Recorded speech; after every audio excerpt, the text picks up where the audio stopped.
A Chinese government-run media company's four-page supplement in the Sunday Des Moines Register was intended to undermine farm country support for President Donald Trump's escalating trade war, experts say. The China Daily insert touted the mutual benefits of U.S. China trade, built on concern about long-term market losses, and highlighted President Xi Jinping's 3 decades-long relationship with Iowa.I think it's trying to maximize pressure on the administration to change its trade policies toward China by attempting to show White House and Republicans that they're going to pay a price with the midterms, said David Skidmore, a political science professor at Drake University. The government-backed English newspaper regularly buys inserts in U.S. newspapers, including the New York Times and the Washington Post, experts say.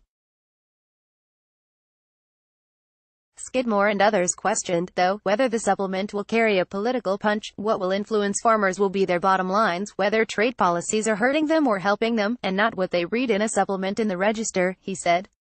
Iowa farmers are projected to lose up to $2.2 billion from U.S. trade wars, with hits to spending that could ripple through the economy, hitting state tax receipts, jobs and industries such as manufacturing, a new Iowa State University study shows. Kirk Leeds, CEO of the Iowa Soybean Association, said he's not surprised that China would target Iowa as well as other key election states. I think they're very aware of where the red and the blue states are, he said. Iowa holds the nation's first-in-the-nation presidential caucus, and is often key in kick-starting national political campaigns. Related, President Donald Trump's second summit with N.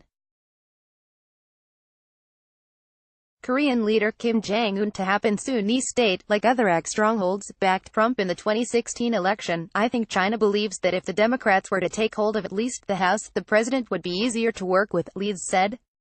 At least, they believe he would encounter more criticism and less freedom to up the trade ante. By photo, President Donald Trump tosses a green "Make Farmers Great Again" hat into the crowd after his visit with Eastern Iowa community leaders on Thursday, July 26, 2018, during a roundtable discussion at Northeast Iowa Community College in Peosta. Photo, Brian Holgrave. The Register, trade already could be having an impact in some races, Skidmore said. An Iowa poll on Sunday, for example, showed Democratic businessman Fred Hubbell edging out Republican Governor Kim Reynolds in a race for the governor's office. Reynolds has called on Trump to deliver a trade win, saying farmers support the president's trade efforts but it isn't unlimited. Hubbell has criticized Reynolds for defending the president and not farmers. Iowa poll, more than a third of Iowans say Trump's decision-making not normal or safe. Trump announced in July that U.S. farmers will be helped with a $12 billion bailout designed to offset the trade hit growers are expected to see. Iowa growers could see about $550 million in the first round of federal aid. I doubt farmers or many Iowans will be swayed by the insert, Leeds said. I think China is trying to send a political signal. Dermot Hayes, an ISU economist, said the trade story hits on a point he makes in class. Trade is broader than the U.S.'s $376 billion deficit with China. It can include the exchange of business services as well as foreign investment. You can't measure trade with just a balance of payment, Hayes said. It's not the only measure of who succeeds in trade. What's not mentioned in China Daily's trade insert is that U.S. companies have to partner with Chinese companies when doing business in the country, a requirement that often leads to the loss of proprietary technology, Hayes said. U.S. companies can only own half, and the Chinese partners traditionally have stolen some of the technology. So there's genuine frustration there, Hayes said. While the Register noted at the top of the page that the China Watch insert was a China Daily supplement, Skidmore said the newspaper should have made it clearer that the insert was paid advertising. That's what they want, to be plausible as a product of real journalism, and not easily identifiable as propaganda, he said. The China Daily lead advertisement touts a 700% increase in U.S.